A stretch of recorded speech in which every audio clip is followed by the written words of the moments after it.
Hello, this is my first live.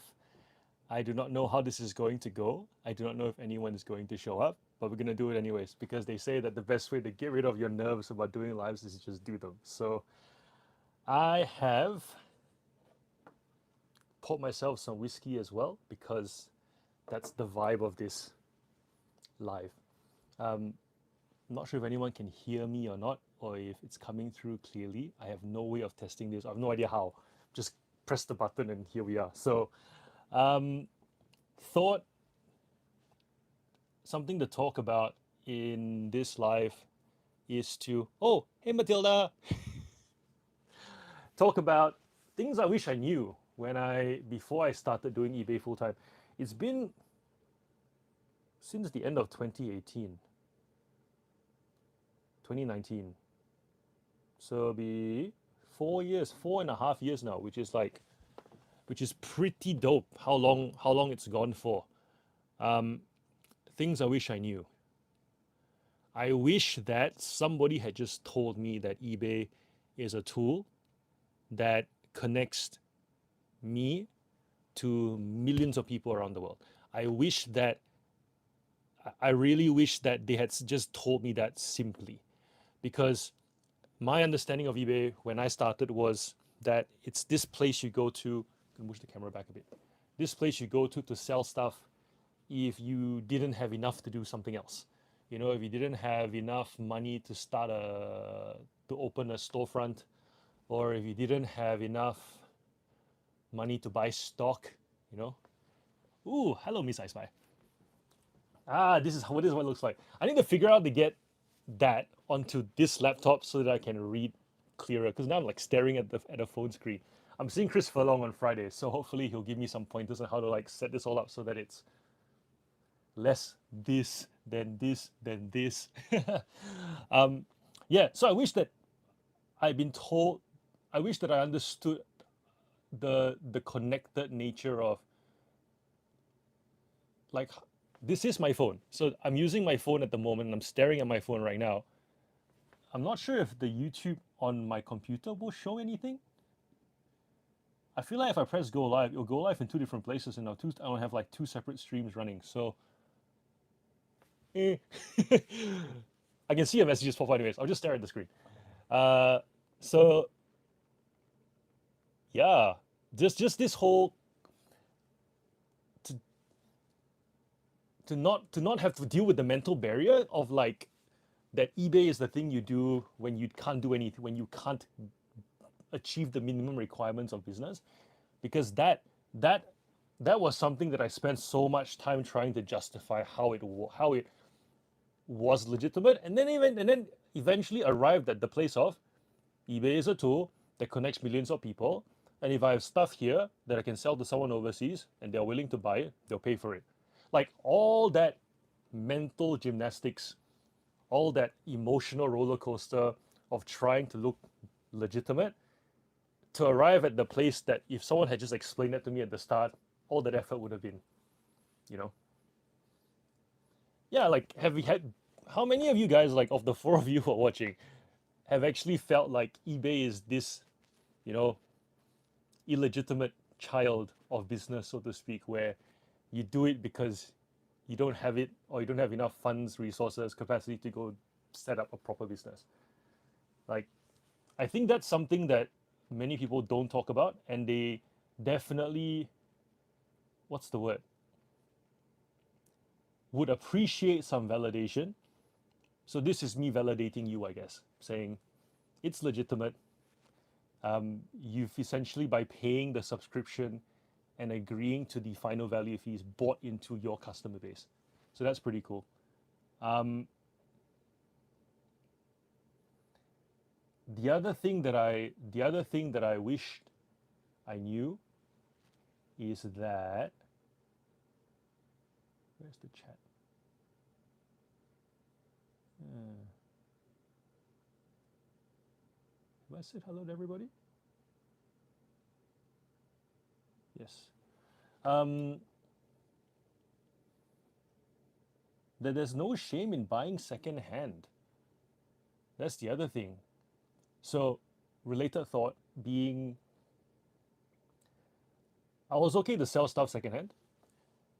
I definitely didn't ask for much, which I think is a lot of which is the majority of the experience that I see, and you probably see when you buy stuff secondhand and you go, oh, this person doesn't want very much for it, I'll take it and make my profit, right? Because I, as a person growing up, didn't buy anything secondhand. My parents always bought me nice stuff. They always said, we buy new because we can afford to buy new. And then when I came into this whole secondhand industry, a lot of my relatives were like, why are you selling people's crap? You know, but in the Cantonese way of saying, it's like, 點解你去買人哋嘅 laptop? You know, it literally means it's like, why are you selling people's crap, but with a very judgmental tone? You know, do you not have anything better to do with your time? And little did I realize there's this whole industry. But because of that perception that I grew up with about what secondhand things were, um, it affected my ability to price the items that I was selling as well. Like there was no courage to ask for what an item was worth. Uh, I was very quick to assume that people who asked for more were arrogant. It's like, you know, this is preposterous. Who would pay this much for this kind of item? Only to then see it get sold at that price and go, I guess I don't know as much as I think I know. Uh, so yeah, like I wish I knew more about the secondary market and its validity and its size at the start. Matilda, I did realize from day one that I couldn't get reach, so honestly knew my own website was not the best idea. What I didn't realize was eBay's second-hand market, including and everyday items. Yeah, very true. Um, Now you have said that, yes, I have been the same. Before reselling, I wouldn't buy anything. Where am I looking at? Secondhand myself. I also grew up with new everything. Hey, Liz. Yeah, so true. And then it's funny, right? Like once you start buying stuff secondhand, you realize that a lot of it's actually like given how long people actually spend with their items nowadays, most of the stuff that we buy secondhand are essentially new. It's kind of amazing.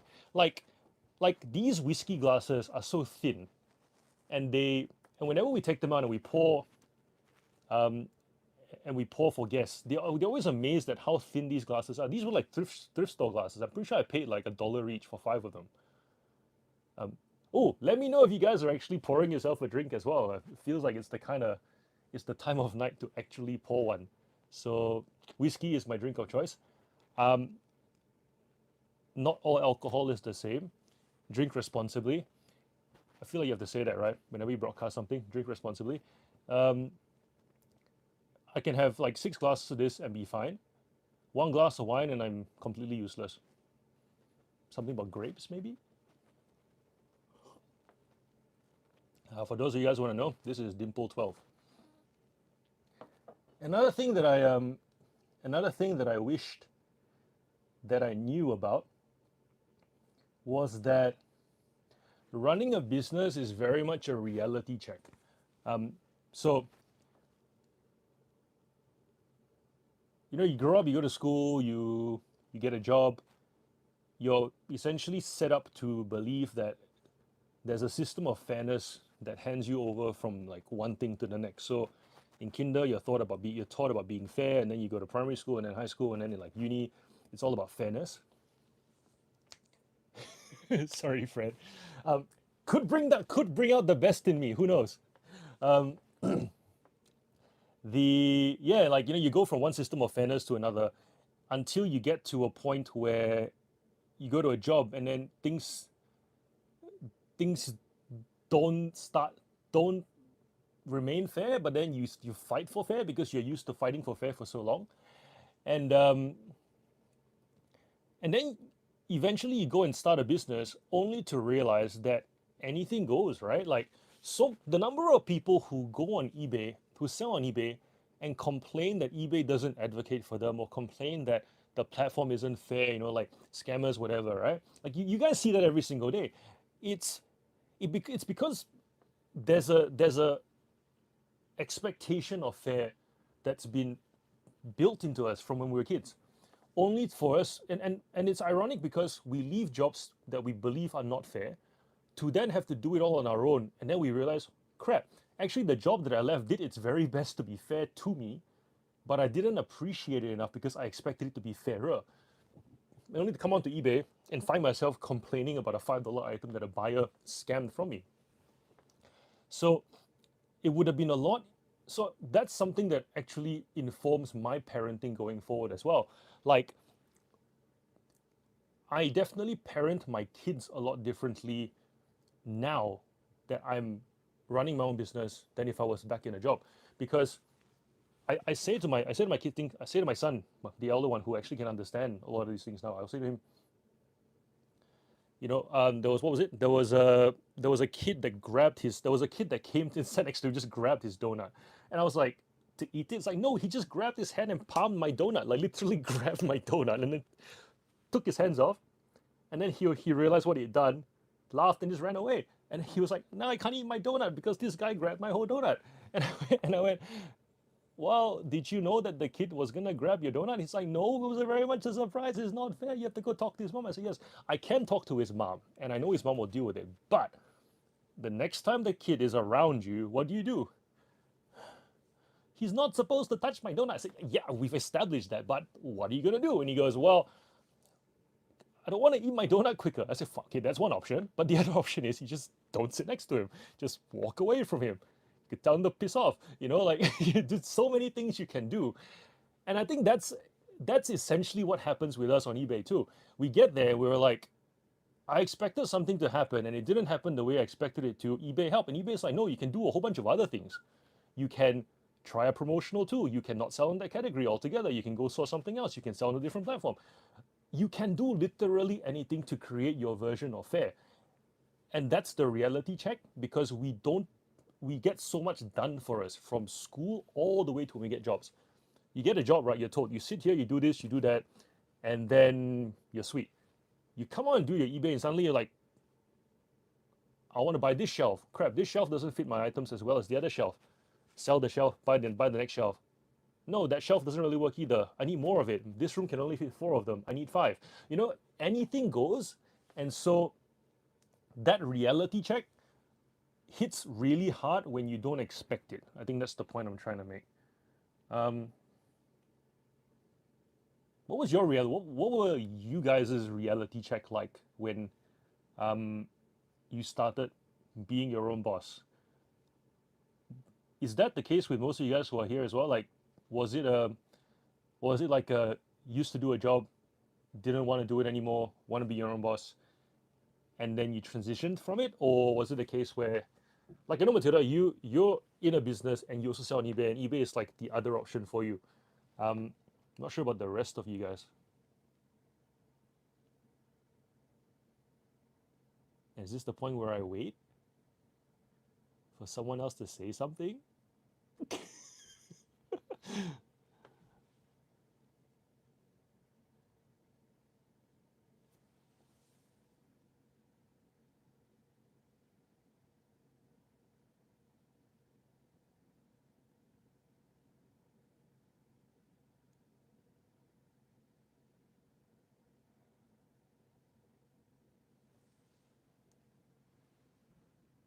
Hmm.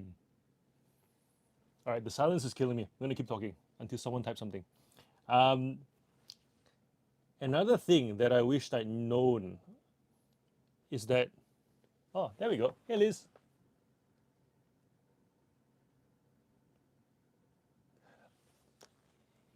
Is it like one of those ironic things where you're falling and just falling and got injured and fell into reselling? Sorry, that joke had to make it with the falling thing.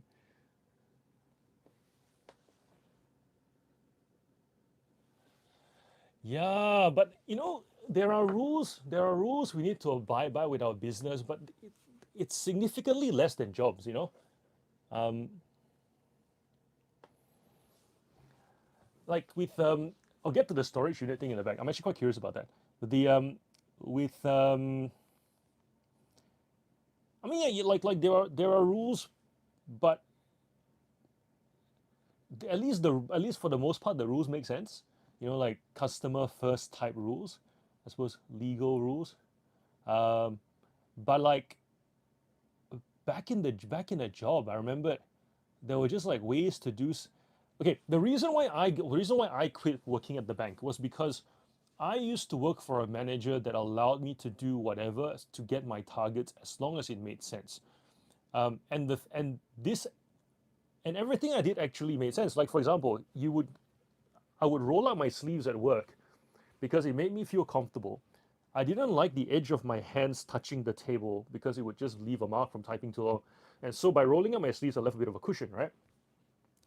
I was the top performer in most of the branches I was at. Generally doubled my target from most quarters. And so like most managers were happy when I turned up, because and I also started as a bank teller, became a banker, then did lending. So it was like whenever there was any screw ups at the teller side of things, I'm the first one to jump up, get it done, come back. Also, being if you're the only one in the branch that can touch type, um, just get things done quicker. Sending off queries, just jump on, log on, da da da da, go. You're on the phone, you know what to say. I remember there were these ladies who would always insist on using the phone, and I'm very aware that I don't want to rub the dinosaurs the wrong way. That's not what I mean. But like, there are the kind of people that like to call and the ones who like to email. I hated calling. I would always email and knew who to email so I get the answers back quicker and get things fixed. Realizing that whoever needed to fix what we needed was at the computer anyways. So like, I had a manager that would allow me to do things the way I wanted to, as long as I hit my targets and didn't make things difficult for the customers. Which those of you guys who know me, customer comes first. I'll do my best for them. So I ended up with my last manager was someone who just didn't like that. Like she would make up rules like, oh no, we can't roll up our sleeves, it looks unprofessional. We have to wear this tie with this particular blazer. We had a choice of variety. It was, oh yeah, you're not supposed to use a Bluetooth headset when you're talking to customers because it doesn't look. I'm like, so you want me to sit at the corded phone and that's the only time I can, but I can't. No, and all that just made her just report me to HR for things that HR was like, why are we even doing this? He's not breaking any rules. But then she'd make her own set of rules. So I suppose the fact that I don't have to deal with that level set of rules anymore, I'll deal with like the rules that make sense, all the legality things, all the protecting customer things. But like the in-house rules that annoying bosses make, micromanagers make, nah. Like I remember 2 years after I quit, someone asked me, how much would it take for you to go back and do the same job? I'm like, 200K. Even then, in 6 months, I'll still be annoyed. And I think that's the thing, right? As business people, we recognize patterns. We recognize how things can be done better. We recognize it. Whether we have the confidence to go do it or not is a completely different thing, right? Two different muscles. One of it is an observational thing. The other one is an actual implementation thing. The fact that we recognize those patterns make it really hard to go back into that just to go back into the environment, because you go back in there and it's like either you make me boss of this place or you just kick me out. Like this is not working. I think Jenny has a saying, like, was it you can't have two tigers on a mountain. It's like a Chinese saying, you can't have two tigers on the same mountain. Um, Someone said something. I got to figure out how to go back and there we go. I just swipe up. I do mine as a side hustle, but find eBay easy and usable when it suits me. Yeah, very easy. It is very easy.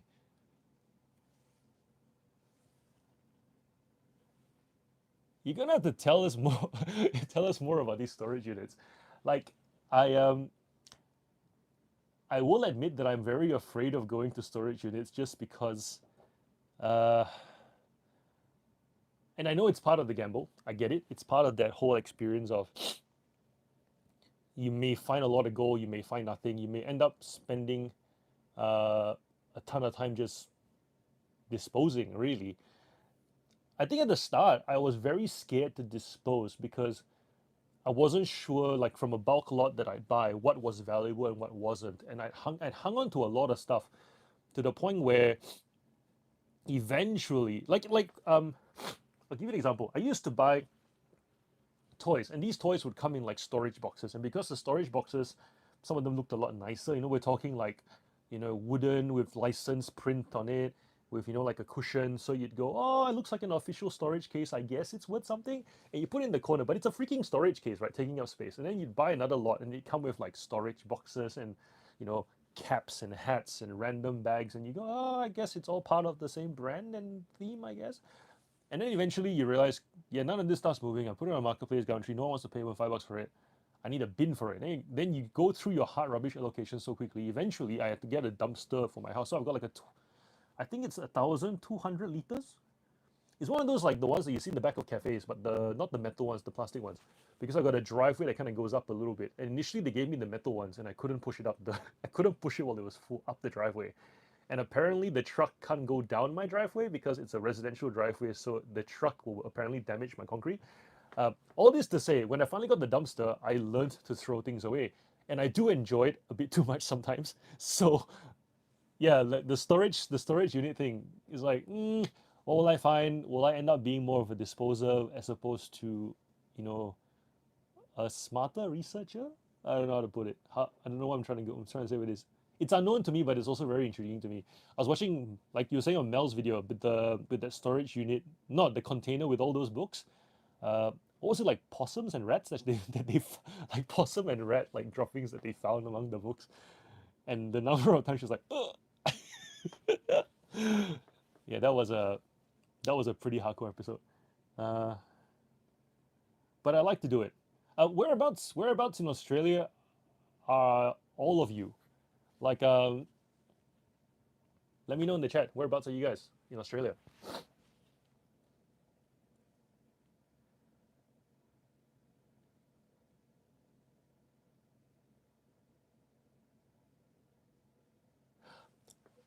Adelaide. Yeah, I already knew that. Queensland. Whereabouts in Queensland, Liz? Oh, Bendigo. Close-ish. I've been to Bendigo twice. And an ex-girlfriend who used to study in Latrobe. So went up there once, and then another time went out to source something. Oh, Bendigo is funny. I remember driving through. it was my first time ever being stuck at a railway crossing. I think it was Maryborough from memory, where the boom gates went down. I saw no train, and then I kind of looked around, and someone next to me pulled out a newspaper and looked at me like, "You're clearly new here." Anyways, we were stuck there for like 20 minutes because it was one of those massive locomotives with like 100 flatbeds with like containers on them. It was moving really slowly, and it just felt like the locals knew, yeah, this is that one. And so they just pulled out newspapers and started doing Sudokus, while the rest of us tourists were in the area were just like like foot on the brake, going, now? How about now? Now? You can see some people getting a bit impatient. So I always remember that experience, how the locals just knew it was that train coming. Therefore, they could just kind of turn off their cars and wait for like 20 minutes. On the topic of like rules and reality checks, um, I don't know how well you guys know yourself, but growing up growing up Asian, I am Asian, having Asian upbringing, you're not given a lot of individuality. You're essentially kind of told to conform within certain stereotypes, like go be when I grew up, essentially go be a doctor, go be a lawyer, go be an engineer or an accountant. And when my when and it was like, here's a system for how you get to this place of doctor, lawyer, engineer, accountant. um, do that, fit yourself to that, and then only to come out and run my own business and be like, no one, all my life, no one has actually made a system that suits me. So so then, to have not been given time to dig into who I am as a person. So essentially I'm learning about myself whilst trying to create a business and a bunch of systems to suit how I work, to go to try and understand where do these ideas that I can make something better come from. All of that, right? Like, is chicken and egg. It's like, is it because I am this way, that's why I want this, or is it because I want this so that I can fix the way that I am? And there's this back and forth, back and forth, back and forth. And what I found really helpful with that was to find a bunch of older business people who had been doing it for a while, who would essentially call out all my BS very quickly, um, but also be willing to point out all the potential I had very quickly, so that I kind of knew the things that I could build upon and the things that I was running away from. Like I remember one chat with one gentleman I sat with, and he kind of went. He just gave me about half an hour to tell him, what I've just told you, essentially, Asian upbringing, what my parents expected of me, yada yada yada. And he went, it sounds like you're trying to prove your parents wrong. Like like a big F you, like, you guys didn't understand me. Like, essentially saying, like, you're essentially a teenager that never got a chance to be an adult. And I went, that's painfully accurate. And he went, don't do that. And I went, okay, don't, whatever you build, whatever you try and create with your business, whatever ideas you have, don't do that. And I went, okay. Because he's like, eventually you'll become a dad. This was before I was a dad. He's like, eventually you'll become a dad. And you're going to understand that that's no longer relevant. And then that driving force that makes you could be excellent, and that could even justify doing this whole proving them wrong thing. But once that dies, once that edge gets taken away, you're going to lose that driving force, and you're going to lose a lot of the energy and the strength and the motivation to keep this whole thing up. And then does it fall down? Does it become a burden? Do you then lose interest? And I was like, but aren't these things like long lasting, these trauma type things, like aren't these upbringing things forever there? And he's like, no, because you grow up and you recognize why it is the way it is, and you have to reconcile between, if I keep this, then do I let my kids keep this feeling towards me? Eventually you recognize this whole circle of life thing, Mufasa, Simba type stuff. And I went, fine. And he kind of just, and then he said, but at the same time, it looks like you have ideas to the whole potential thing, right? Morning. At the same time, you have these ideas. And he goes, of how you can do things better. It feels like you're also someone who, once you have an idea, you want to make it a reality. You want to see if it actually works. And so, in order to lean more into this kind of person, you need to start just calling it that. Meaning, whenever you try something, and your girlfriend, your wife, your mom, your dad, whatever it is, your friends, they start going like, why are you doing this? Just share the idea. Don't feel the need to go because it will make money, or because of validation point. Just go, here's an idea I like. I reckon if it works, is how it's going to play out. Because your satisfaction is in seeing the idea play out. And then once you recognize that that's the kind of person you are, you build a system around that, so that after you are done with the idea and you go on to the next idea, hopefully related to the previous idea, that you've created systems to keep the previous idea going if it still benefits you, so that you're not like the kind of person that jumps from one sport to another and then eventually is not good at any of it. And I was like, that's actually really good advice. So calls out the BS, but also the potential at the same time. And that really helped me at the start. And that's something that I've taken in every endeavor. I always find people who are like further ahead, and I just will ask them, tell me the thing that you see, given that you are older than me. And usually there's like a whole bunch of jokes about, oh, you calling me old, But I always end up walking away with some sort of time-tested wisdom. And I've learned to not look for hacks. I've learned to, ask why 5 times. Some people don't like to do it. They think we're being annoying when we ask them these things. But yeah, we get so much further into why we do stuff when we just ask why over and over and over again. But yeah, I don't like hacks. I don't like tips. I don't like. Here's the kind of person that I am. Wait, I'm in Philly, just coming back after being away from eBay for over 2 years. Welcome back. I hope you do really well. The platform's growing. It's still growing. It's been great, and lots of exciting things coming out from the platform, from what I'm hearing. So, good time to come back. Um, yeah. So here's the kind of person that I am. I remembered when I first started reselling, people would say things like, "Oh, um, it's like I want to be a six-figure reseller." Like, great. And then when they finally build their businesses up, they the moment they announce it, they go, "How to be a six-figure reseller?" And then they show their numbers, and the comment section is like, "Dude, that's revenue, it's not profit. How can you say you're a six-figure seller?" And they're like, "Yeah, because we turned over six figures." And then you look at their number, they count and they do it based off of the 90-day number that includes shipping as well. So not only is it not profit, it's also the dollar figure that you. The point they're trying to make is that they've created something that generates six figures. But the titles are like, here's how I made. If I go to a dinner and I say I make this much, everyone assumes it's money I take home. But somehow on YouTube it's a completely different landscape, and it's this hack culture that I absolutely hate. Because, and one of the reasons why I didn't want to do YouTube for a long time, because it's the fact that I need to coexist in this environment. So I've come to accept that I just have to talk more about it and hopefully be true to it. So from my point of view, like if I want to be a six-figure reseller, I actually have to take six-figure home.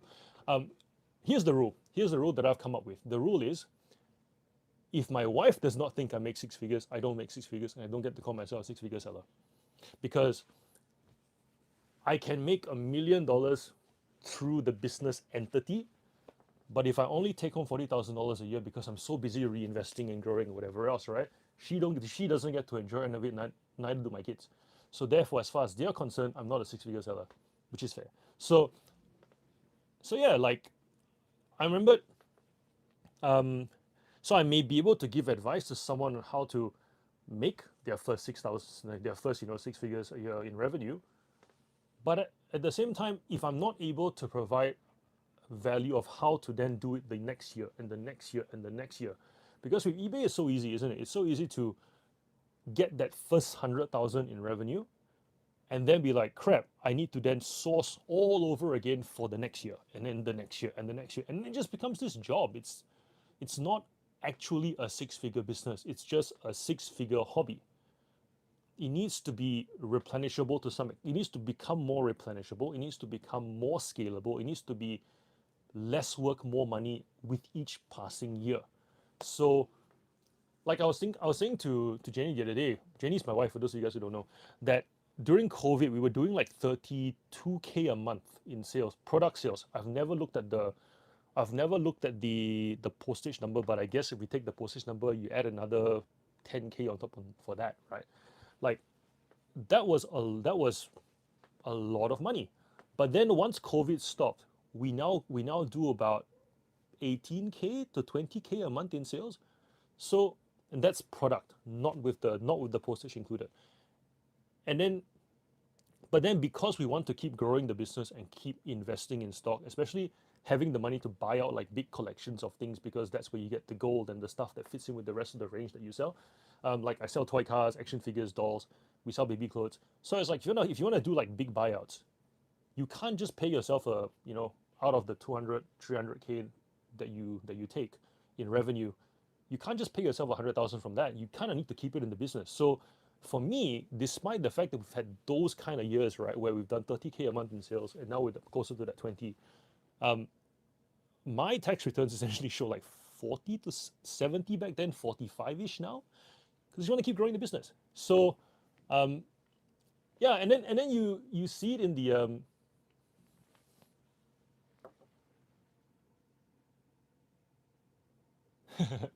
yeah, like people bragging about what they find in op shops is funny. Um, the I think it's not so much the fact that they brag about it, it's the fact that they brag about it in a way that makes the op shops look dumb. And then the op shops go, we're not dumb, we'll just put in more effort. And then next thing you know, the prices go up. The so when I think about where, you know, if you want to, and then when you want to, if you're used to taking a particular salary out of the business, and then you go and hire somebody. Oh yeah, we've had full-time staff for out of the 4.5 years, we've had a full-timer for 2.5 of those, two separate occasions, and a part-timer for about a year of that in between. Um, you have to part with that salary again. So in a sense, you can't even if you could pull a even if I could pull 100K, which I can, I know the business will not grow next year. It'll probably just sustain. And if I hire someone, I have to give up some of that salary as well. So it definitely when you're in that growing mode, it's not the time to be bragging about the salary you take, depending on it, going on holidays, uh, letting your lifestyle lift to that new level of income, because it's not sustainable. Something has to give. Eventually, when the business wants to grow, that funding has to come from somewhere. So, um, learning how to be comfortable with the reinvesting, learning how to be accepting of the journey and the patience it takes to be true, real, take home six-figure type to be a six-figure type boss. That is the hard part, and that's the part that I think is very misrepresented in our industry. Like the number of people who come to reselling, see six-figure resellers, and then feel jaded that it's not achievable. I don't blame them, because it gets thrown around a lot. It's not easy, though achievable. And then once we look at the journey it takes, and those of you guys who've been doing it for a while, like you guys can attest to this. It takes time. It's very much what you get what you put in. And then once you get to the point where you've established your product, your category, you know pricing, you understand within the category what is quick profit, what is slow profit. Um, yeah, OG millionaire as well. Yeah, like once you figured all that out, and you go, okay, I need help, and you go into hiring and so on, getting a like external storage, getting a warehouse. That's eBay starts to become traditional business already, because all that hiring, those where you sit down with the accountant and go, which part of my margin can I give up to for a salary? If I hire two, you're starting to track how long they take to do their photos, the listing, the drafts versus the pricing research versus the packing, which one they do faster, slower. All that stuff just starts to become like a traditional business. eBay was just the door to get you access to this experience, right? So how do we even arrive here? Hack culture. Yeah, don't be someone who leans into the reselling hacks. Like, it's not worth it. It ends up leaving you disappointed.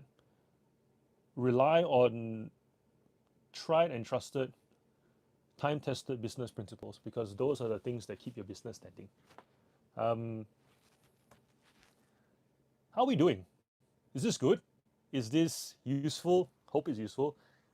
First live. When the few people that I've asked about how their first live experiences went, they said things like, my mother showed up, and then my friend showed up. One random popped in and then popped out, and then I was talking to myself for the remaining hour. But I did my best to stick out the whole hour because it was part of building up my resilience. So the fact that there's like 9 of you here, I'm thanks. This is I am thankful. I'm thankful for you guys. Also, you'll notice I've got a wireless mic now. Um, yay. Um, Thanks, Matilda. Um, yeah, when I started doing YouTube, Jason Ramage's idea. Thanks, Cindy. Yeah, it was Jason Ramage's idea. I didn't think it would actually be a thing because my views of influencers and whatnot, didn't want to do any of that. Also recognize that when you do video editing videos, there's editing time and so forth. You're splitting capacity, right? So I know that a lot of YouTubers, eventually resellers who do YouTube, eventually they have to choose between, do I want the YouTube income more or the reselling income more? I didn't want that to happen. For me, I'm always going to be a seller first, so I can have patience on this, which also means that monetizing the channel will take longer, just because I'm not willing to spend the time to do those multi-edit things that essentially, if you look at Aussie Flipper videos, Mel's videos, all those different angles you see, that's literally moving a camera, recording, and then once you line up all those clips in editing software, you're well done. Um, you have to like cut each clip, stitch it all together, watch it all. So if it's an hour-long video, right, you're watching for an hour. So that's part of the editing time. I don't have that time. I really want to grow my selling business because I feel like the more I grow in this business, the more I can give to you guys. So when Jason asked me to start a YouTube channel, because he noticed I was commenting on the Facebook groups, he was like, dude, your comments are really long, they're useful, they're quite balanced, just do videos. And I went, okay. Um, I didn't expect this to take off the way it has. It hasn't even been a year yet. It's felt like it's been a bit of a journey as it is already. And I very much appreciate all your support. And it's been fun. So me buying a wireless mic is essentially my way of saying I feel like it is time that I commit to you guys the way you guys have committed to me. Um, I know it may not seem like much, but I did not buy any additional gear to start the YouTube channel. It was just, I already had tripods lying around from other things that I did, and I just plugged my phone in and just kept talking to my phone. So the fact that I'm investing in what are $200 wireless mics by Rode, um, I guess it's a bit of a will you marry me? Fred was right, the whiskey's getting to me. Mm. So, yes, this is my way of saying I'm committing to you guys as well. Um, it's been really fun, actually, just getting thoughts out, uh, talking through topics to the point about learning more about myself as well as to what actually drives me to do various things. Other things that I wished I knew. I wish someone had told me that Officeworks was not the cheapest place to buy bubble wrap. Far out. I was buying bubble wrap from Officeworks for the longest time, getting it shipped to my house, thinking, "Oh, this is super convenient," only to then realize that they are literal packing material wholesalers around the corner from where I am that sell like 1.5 meter long rolls. So essentially, I have these 1.5 meter. I get this 1.5 meter tall, and I think it's 70 meters all up, and I get them delivered to my house. And when they finally are, when they sorry, Fred, it was very much a test video, and then Matilda caught it, and she was like, "So are you gonna do a live?" And I went, "Yeah, why not? Let's do a midnight chat." And I guess if you're gonna talk at midnight, you might as well pour whiskey, right? But yeah, I'll do one try and do one earlier on in the day. Let me know in the chat what time slots actually do you guys like? Because I don't know, like what time do you guys actually catch lives? Um, and for those of you who are and you're staying up past midnight, thank you so much. Yeah, so now I've got these bubble wraps that are 1.5 meters tall and they're about 70 meters on all up. And when they get delivered to me, I have about 6 of them that I buy in one go, and it works out to be half the price of what I get with Officeworks with those half bundles, even with the shipping included. And yeah, when they arrive and I come home, I live in like a really secluded like court, so they leave it in the driveway. The neighbors see it. No one's gonna take it from my driveway, but it's like it's like I'm preparing for a Nerf battle because it's just these massive foam pillars that are sitting in my driveway that I then move around to the side of the house. So that would have saved me a lot of money. Um, I wish that I wish that the post office that was local to me had an honest operator, because the one that I have, the kind like he could have told me about my post business probably 8 months earlier. I trusted that guy because he would give me discounts on prepaid satchels and whatever, and I just kept buying and buying and buying and buying and buying. And then one day I was like, someone mentioned my post, and I went, "What's that?" And I asked him, "Oh, no, no, no, we can do them for you. Just scan your barcode." I was like, "Then why didn't you tell me?" It's like, "Oh, because we were already giving you a discount." It was that kind of thing, right? I I think I would have easily have saved like $600 a month for that period of time, because I was already on band 5 at the time. And then I moved over to another post office, which is like I'm kind of in between two suburbs, and this new post office I went to, super helpful, super honest, was yeah, and then the guy that I used to go to, he would call me and be like, um, can we talk about how to get you back? I'm like, well, why don't you just refund me back $600 times however many months? And then he was like, and then that was the end of it. But then later I found out that he would get his numbers up for my post by getting the drivers who he would like pay the drivers to then scan the parcels that were not attributed to other MyPost people so that he will get those MyPost cuts as well. Yeah, so I dread going to that post office. I don't like, I literally cannot look the guy in the eye. So that's real. I mean, throughout my life, like, I mean, yeah, you can look out for yourself, know what's best for your business, but let's face it, right? We're one person organizations, and we tend to just lean in when we feel like we're getting service. And for me, I got blinded by that service for a few months. So yeah, but now I feel like I got a pretty good tribe of people around me who will tell me things I need to know, things I need to hear, things that I need to do, change, things like that. Um, my accountant, I absolutely love my accountant because he he has helped my marriage more than he has helped my business.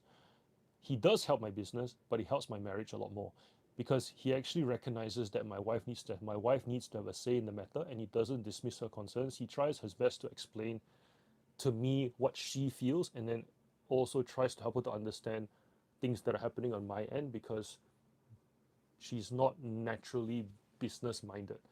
And having an accountant like that has been so valuable. That's something that I did know and I got right at the very start. Getting an accountant that actually understands the relational side of money, not just the making money, saving side of money, the legal side of money.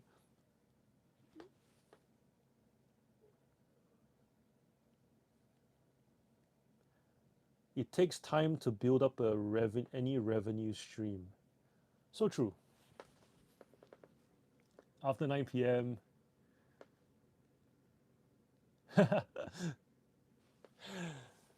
Okay, we'll do.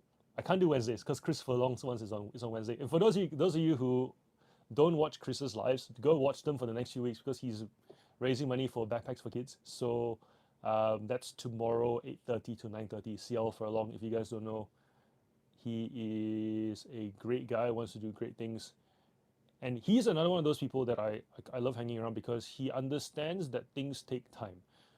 Um, the the whole that's something that I knew from the very beginning that it would take time to build up any revenue stream. And so sometimes I see people come on eBay and they're like, I want my limit to increase. I've got stuff to sell. I've got stuff to sell. And I go, I've had 6 different stores, and every time I've started a new different store, I just built it up the same way you have. Just slowly, eventually the sales come in, sales come in, sales come in, and here we are. So um, just having patience, like patience, I feel because if not, then you just kind of scatter brain trying to get more sales, and it's distracting, and you're not focused. It's almost like when you first start dating and you're constantly refreshing to see if you've gotten new messages from the person that you like. You're just saying you're just insecure checking for updates as opposed to could have sat down with a piece of paper to figure out re how to reshuffle your shelving, could have spent time researching new categories, but instead just trying to get eBay to do something and then complaining on social media. Like, what's the point? Such a bad use of time. Being patient is so important to free up the mind to do productive things. Um, one of my one Very true, Matilda. Going slow at the start minimizes multiplying your mistakes. The One of my best friends when I was studying law, her name is Julie. She was one of those short and sharp kind of girls, and I remember we would walk out of the exam. She wouldn't talk about the exam, some people used to think that it's because she was always quite a high performer. So some people used to think that was because she thought she was better than us.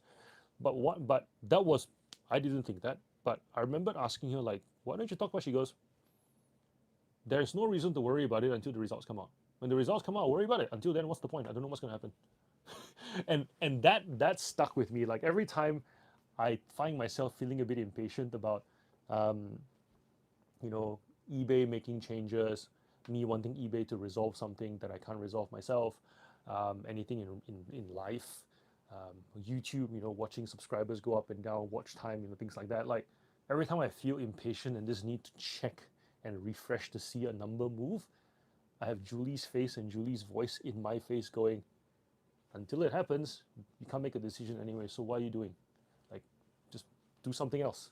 Until the results come out, I'm not going to worry. When the results come out, I'll worry then.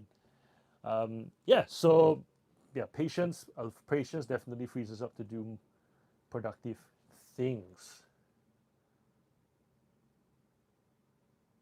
Oh yeah, and I wrote something else. Shelving has a weight loading. That one I learned as well. There was a YouTuber recently asking people what they sell a lot of eBay that he doesn't mention he sells. There was a YouTuber. There was a YouTuber recently asking people what they sell a lot of on eBay that he doesn't mention he sells. Oh yeah. I saw that. Um, people will reply if someone puts out a survey, whatever their intentions are. Um, the issue with that one though, I feel like it's a capacity thing. It's like you if you're a YouTuber and you're spending what is 8 to 10 hours a video to record to just do video, that's research time that you're taking away from. That's sourcing time you're taking away from. And that's the thing, right? It's like to back to that point about yeah, like yeah, I found it pretty hilarious too. Uh, I wrote cosmetics, but essentially the it's the whole if you take so much out of the selling business to do this thing called YouTube, and then you realize that crap, the actual business isn't growing. I need to go, but I need to keep this up as well. You know what I mean? It's a real tension. So um, you just have to accept like just like how in and that's what I mean. It's not you can some people some people make decisions based on chasing results. Like this thing makes money, I'll do this, and then after this YouTube thing's monetizing, so I'll do that as well. And they just chase until they run out of capacity to chase both, and then they're both kind of like maxed out, and then it becomes a take away to get more or take away to get more, and then that holding pattern is very uncomfortable for a lot of people because at that point in time, the only thing that guides the decision of which one you lower and which one you increase is principle. You go, okay, if I reduce this, how do I scale this? What principles do I apply to scale the business? Or if I take away from the business, do I have the principles and the experience and the knowledge and the connections to scale the YouTube? But if you don't have anything, then it's like it just ends up being this slog, and you have to eventually give up on because they're not growing anymore. It's especially hard if you're the kind of person that's been riding the high of the increase, the whole refreshing thing. Like you've been riding the dopamine high, the feel good high of subscribers climbing, sales climbing until it hits that wall.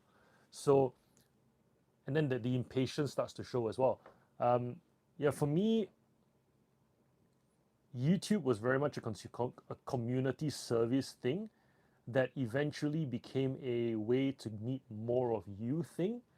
And then recognizing that there's a lot of cowboys in the reseller community that myself, Jason, Chris, we want to kind of fix that. We want to go, let's bring more of that business acumen, that wisdom back into this industry because there's so much potential to change one's life with this thing called eBay. When I think about all the opportunities available to me, where if I had $1,000, what would I spend to grow, to earn, to create something? eBay is so accessible, it's so forgiving, it's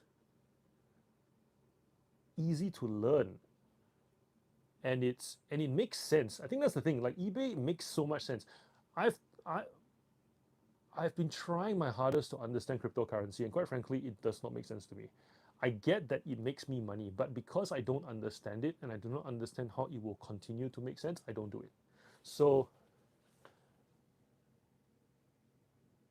oh yeah, yeah, yeah, for sure. So, it's funny with this. It's the when I became a YouTuber, I noticed that there were a lot of people saying that YouTubers are not transparent because they don't share everything. That's just, you're right. That's just being smart about your business. Not everybody, like Chris cops this a lot. Uh, Different way, correct. Yeah, even Chris cops it a lot because Chris has like the podcast. He does this. He's got property. He's also got savings. He's also got um, what else does he do on the side? Shares. Like there are people who absolutely hammer him for the fact that he doesn't tell everything, but he's like, no one's gonna understand it if I share it anyways. And he's right.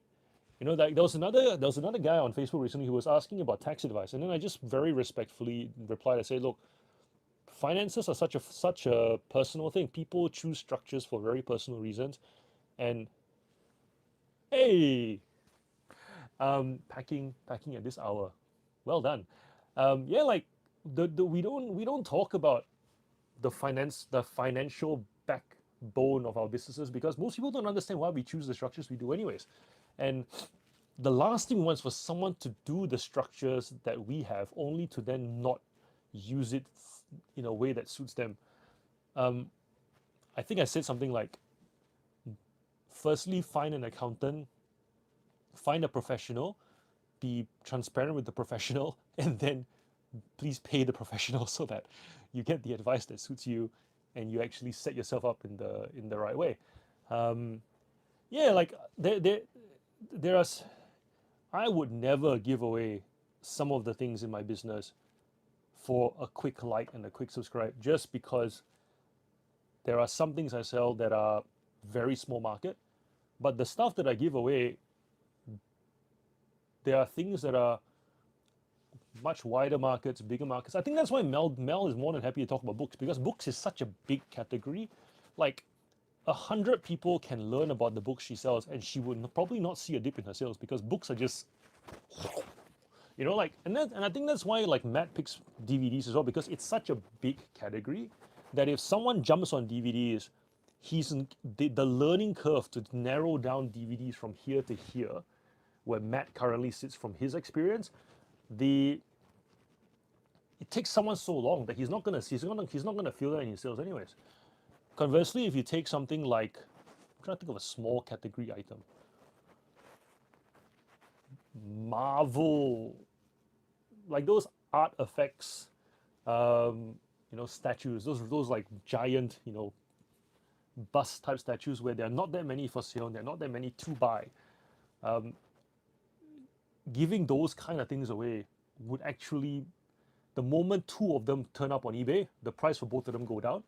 Like it would be really dumb for you to give that up, and definitely be really dumb to give that up. And then after that, talk about the supply chain of how to get the item for cheap so that you can make your profit. That's just nah. So yeah, you're right, Fred. Like it's really silly to watch some of these people give up literally everything. But that also is kind of revealing because it really shows you where the money comes from with their businesses, right? Because once again, eBay is just a way to make money. YouTube is a way to make money. If someone is giving away all their eBay secrets, there's a very good chance they're making most of their money on YouTube anyways. Are they making so much money on YouTube that they can give up the eBay business? Success is different for everybody, and that's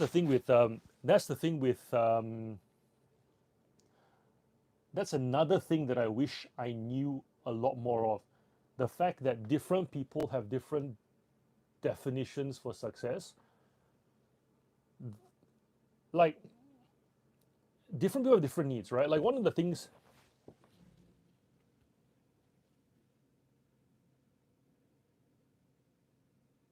Hmm. It does happen, Fred. It does. People don't tell the truth on eBay too, on on YouTube. um, yeah, like the fact that there's different levels, different definitions of success. Like someone will do eBay and then say that they that this thing works for them, right? And then after that, someone else will go, well, this thing works for me. And then you go onto a thread on how to post something or how to whether to do international shipping or not, or whether to international shipping has been my hot topic of late because I love international shipping, as you guys already know. And whenever I see Facebook posts about, I don't do international, I don't do international, here's why, da da da. When you dig deeper, when I dig deeper, what I hear is this time there was this one time I sold this item and it didn't go well. Right. So you've not tested, but to you that's good enough. For me, I can have 10 of them go wrong, but if I have 1,000 of them go right, I'll still keep doing it because I'll cop the 10 just for the 1,000 to keep happening. But like someone will say, I have a successful eBay business, and I dig deeper and I go, and they will be like, oh yeah, because I've made $500 extra a month. And therefore this works for me. And they stick by it and they'll argue with people that it works. I'm not frowning on the $500 part, but I'm commenting on the fact that the person looking for advice may want 5,000 a month. But yet they read that comment and without further digging will be like, well, this will work for me as well, which is not true because what works for 500 a month will not work for 5,000, will not work for 50,000, you know. But there isn't a lot of digging, there isn't a lot of context sharing. It's just this works for me and then that's it. And then there's no more reply, no. And so where that ties into the whole YouTuber eBay space is the whole someone may only need 5,000 a month and YouTube may already give them that, and for that 5,000 a month they'll throw away their eBay business. But some people may actually want that six figures, that 10,000, 20,000 a month on YouTube, and for those people they may not give up their eBay business so quickly. But then there's a tension, right? Because there's a bit of a conflict kind of going on here. It's the whole, if other YouTubers are giving things up, do I give it up as well? But I want more, therefore I'm not going to. But with eBay, on the eBay business side, it's pretty similar, isn't it? It's the whole, do I help somebody or do I not? And so what I've learned is if you stick to principles with examples, that's helpful enough. You don't actually have to give away all your secret sauce. Because it's the whole, you guys notice the whole, like, teach someone the fish versus giving them the fish, right? If you teach someone the fish, they will be able to fish for themselves and hopefully be inspired by your generosity to help, that they will then proceed to help others as well. So equip other people with principled advice from a place of generosity so that they then can do it for others as well. Yeah, I think this is a very good place to end this live. It's gone for an hour. My gosh. Damn. I'm going to pat myself on the head. First live. Thank you everybody for coming. Thank you for watching me go gradually redder as the time went by.